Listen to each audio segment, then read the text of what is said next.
Bangsa ini membutuhkan seorang figur pemimpin yang menjamin kehidupan anak-anak bangsa, pembangunan secara kontinu, lantas kemudian daerah-daerah betul-betul terpenuhi keinginan-keinginannya. Kalau dibandingin capres-capres lain, Anies the best. Sebelum gubernur, dia menteri pendidikan. Jokowi lebih terhormat mendukung Pak Anies dan Habib Rizik daripada mendukung Jokowi jadi 3 periode. Kalau boleh saya klaim kurang lebih 80% lah.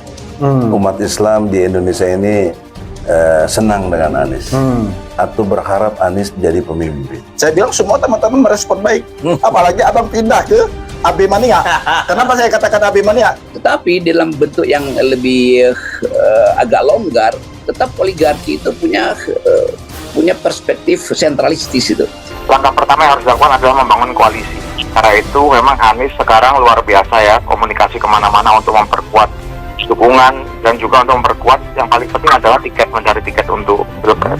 Untuk menuju koalisi mengusung calon presiden tentu rintangan, halangan ini di depan mata. Artinya bisa jadi koalisi ini terus berjalan atau koalisi ini bisa bubar. Kenapa begitu? Karena untuk mengusung calon presiden itu persyaratannya kan 20% presidential threshold. Jadi 20% itu harus terpenuhi. Jika salah satunya ini mundur, maka ini bisa bubar. Tapi soal yang selalu kita tentang terus ya, ini soal ambang batas pencalonan ya, atau PT 20% itu. Mau nggak mau kan sekarang pasti dalam kalkulasi Anies ya, dia mesti pragmatis bahwa realitasnya hari ini dia pasti mendapatkan dukungan dari 20% itu, dan itu pilihannya pada Demokrat dan kemudian bertambah lagi dengan PKS gitu kayaknya. Kalau PKS diambil dalam koalisi Gerindra PKB PKS, maka Anies Baswedan tidak akan mendapatkan kereta lagi. Jadi bagusnya ya kan, karena aturan Sontoloyo mengenai presidensial threshold ya, maka lebih baik jangan diborong semua partai politik. Kami ingin sebangun dan sejalan dengan aspirasi publik. Baik. Apa yang kemudian publik inginkan, baik kemudian prinsipnya tidak ada kawin paksa. Oke. Karena kawin paksa itu ya nggak enak pasti. Ya. Kita pengen jatuh cinta. Upaya untuk membentuk opini bahwa Anies gagal memimpin DKI dilakukan secara sistemik, terstruktur, dan masif.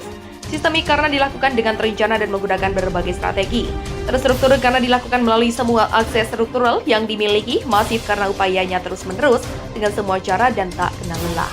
Ada 2 pertanyaan terkait penjegalan terhadap Anies. Pertama, apa motif dan tujuan menjegal Anies? Ini sekaligus berkaitan dengan siapa-siapa penjegal Anies tersebut. Kedua, bagaimana cara menjegal Anies? Tujuan menjegal Anies pertama, punya motif politik? Tujuan menjegal Anies pertama, punya motif politik, intinya Anies gak boleh jadi presiden. Ucapan salah satu ketum partai baru-baru ini. Baru-baru ini juga sejumlah buzzer yang videonya sempat viral, seperti menegaskan bahwa Anies gak boleh jadi presiden. Potensi Anies untuk nyapres di 2024 cukup menggelisahkan sejumlah pihak. Mereka tidak menerima Anies karena Anies diyakini dapat menggeser kekuasaan yang selama ini mereka nikmati.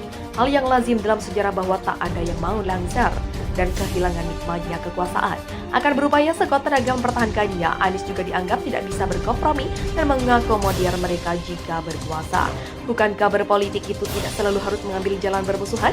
Tidakkah berpolitik itu juga memberi jalan kompromi? Win-win solutions, bukan untuk saling mengalahkan dan menjatuhkan. Kalau lawan sudah dianggap abadi, ini berpotensi akan terjadinya benturan. Ini bukan cara berpolitik yang rasional, tapi emosional. Bukan berkompetisi lagi, tapi bermusuhan. Ini akan melahirkan proses demokrasi yang tidak sehat. Dan bahkan suram persaudaraan dalam berbangsa lambat laut akan hilang. Karena satu dengan yang lain hanya punya semangat menjatuhkan dan menghancurkan. Kedua, punya motif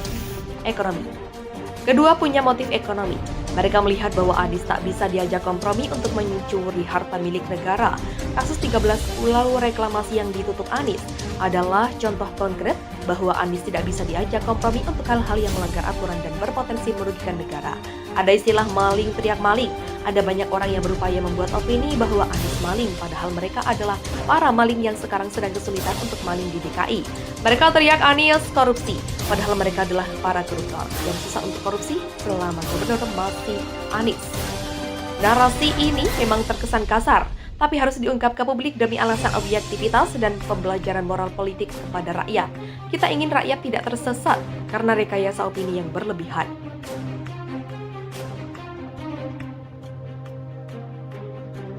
Ketiga, motif psikologis. Menjegal Anies hanya untuk memberi kepuasan psikologis. Kalau Anies gagal, mereka puas. Hanya itu, dan mereka adalah orang-orang yang di Pilgub DKI tidak mendukung Anies. Tersandra isu politik identitas.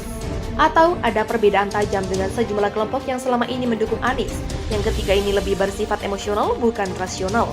Lalu apa yang mereka lakukan untuk menjegal Anies? Pertama, jegal semua program dan kebijakan yang potensial membesarkan nama Anies. Formula E misalnya, ini saksi kalau bisa dibatalkan. Dengan dibatalkannya ajang balap Formula E, maka Anies akan otomatis tertuduh sebagai pihak yang menghilangkan uang negara. Berupa komitmen fee, ajang balap Formula E batal, Anies akan jadi bulan-bulanan dan pusat tuduhan seksi sekali. Kedua, Anies harus selalu diopinikan gagal dan salah. Pokoknya Anies tidak boleh sukses dan benar di mata publik. Apapun hasil kerja Anies, harus ada narasi kontra. Apapun prestasi dan penghargaan yang diterima Anies harus didelegitimasi. Narasi Anies menghamburkan APBD untuk membeli banyak penghargaan adalah contoh upaya delegitimasi itu.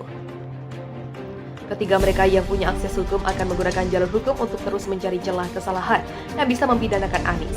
Keempat, serang dan demo Anies secara masif agar ada kesan yang ke publik bahwa Anies tidak disukai oleh rakyatnya sendiri. Dalam hal ini adalah warga Jakarta. Di depan kantor Balai Kota Jakarta, hampir setiap pekan ada 30-50 orang demo. Hampir setiap pekan, bro. Ini semua akan bergantung kepada kesadaran rakyat. Mampukah rakyat tetap jernih dan memiliki kesadaran dalam melihat hiruk-pikuknya ruang publik yang dijejali dengan informasi dan opini yang tidak berangkat dari fakta dan cenderung menyesatkan. Jika orang-orang waras di negeri ini selalu hadir dan mengambil peran untuk menjernihkan ruang publik yang sudah sangat keruh itu, maka rakyat akan memiliki pandangan yang lurus, benar, objektif, dan apa adanya, termasuk melihat dengan jernih orang-orang seperti Anies, melihat sebagaimana adanya sesuai data dan fakta, bukan dalam potret kontra opini dan misinformasi. Anies adalah Anies dengan semua hasil kerjanya yang bisa dilihat, dirasakan dan dibuktikan. Bukan Anies sebagaimana pendapat mereka yang emosional dan syarat kepentingan politik dan ekonomi.